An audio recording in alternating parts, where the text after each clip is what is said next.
Le système. Peut-être les Français ont-ils aussi compris que Sébastien Lecornu à Matignon ne va pas durer plus que quelques heures, au mieux quelques jours. On voit ça avec absolument conscients. Fanny Wegscheider qui nous a rejoint. Bonjour Fanny. Parce que déjà plusieurs menaces de censure planent sur le gouvernement Lecornu 2 qui n'est pas encore connu. C'est l'incongruité de la situation en ce dimanche matin. Fanny, vous avez sorti votre calculatrice on a fait pour estimer les chances d'existence de ce futur nouveau gouvernement. Sur qui elle repose, ça donne quoi? Alors, deux certitudes à l'heure où on se parle. Dans l'hémicycle, il y a des groupes politiques qui ont d'ores et déjà affirmé qu'ils soutiendraient le futur gouvernement, c'est-à-dire qu'ils ne le censureraient pas.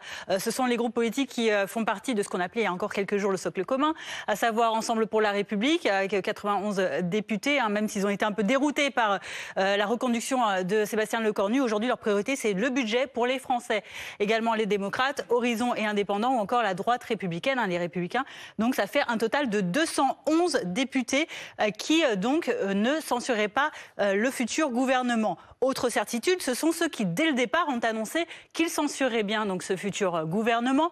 Cela, on compte notamment donc les députés LFI et NFP, les GDR, c'est-à-dire parmi eux les communistes, il y a les écologistes, il y a également l'UDR ou encore le Rassemblement national pour la droite de l'hémicycle, qui eux aussi donc ont dit qu'ils censuraient le gouvernement. Ça fait 264 députés au total, retenez bien ce chiffre, parce que pour arriver à faire tomber ce gouvernement, il va falloir atteindre la majorité absolue. Regardez cette autre graphique qui vous montre que donc sur les 575 députés qui siègent actuellement dans l'hémicycle, il faut atteindre donc 288, c'est la moitié plus 1, de voix, ce qui fait qu'il reste donc 24 voix à aller chercher parmi les autres députés pour pouvoir faire tomber éventuellement le prochain gouvernement. Il reste d'autres groupes qui n'ont pas encore tranché. Ce sont eux les variables d'ajustement, Fanny? Oui, potentiellement, puisque ces 24 voix, elles pourraient être retrouvées parmi les 100 autres députés dont on n'a pas encore parlé, à savoir les députés socialistes,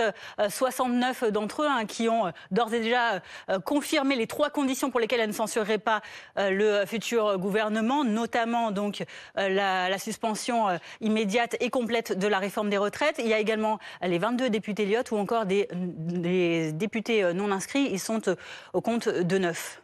Merci Fanny. Et Laurent Panifous est avec nous. Bonjour, vous êtes le président du groupe Lyotte à l'Assemblée, vous êtes député de l'Ariège. C'est très important, très important de vous entendre ce matin parce que, comme le disait Fanny à l'instant, quand on fait les comptes, le RN, l'UDR, allié du RN, les Insoumis, les écologistes, les communistes, déjà eux, ils disent dès maintenant,